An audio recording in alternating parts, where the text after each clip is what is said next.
Assalamu alaykum hammaga. Biz navbatdagi ishimizni boshlab oldik. Biz Qoraqalpog'iston Respublikasi Ellikqal'a tumani Qirqizavod degan joydamiz. Berib hamma narsa o'zlaringiz bilan kelib, podkulch aytib topshiramiz. Xudo xolasa uyimizda o'pishi 9 batareya qo'yiladi.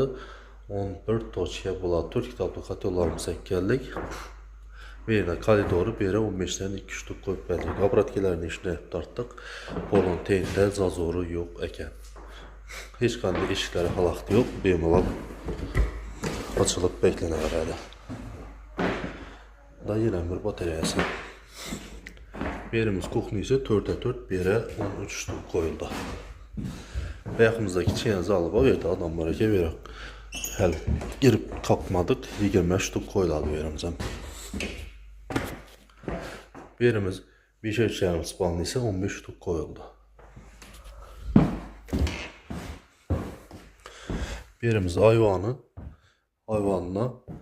15'ten 2 yere koyup verdik. Döşlerimiz hem düşüp. Bugün azamda iş başladık. Xudo xolasa bir batareyalarni kalkıp obratgan tartib bulduk başta. 2 batareyani kalkılmadı, obratkasi tartılmadı. Berem 5.5 spalnisi, berem 15'li koyuldu. Bu ahırı 9. batareyamiz.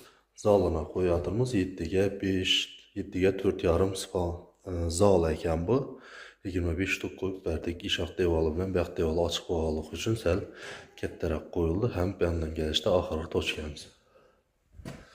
Ko'rib kuzatib borasizlar, like'larni bosib, kommentariyani yozib, kanalimiz rivoji uchun obuna bo'lib qo'yinglar do'stlar. Rahmat hammaga e'tibor uchun.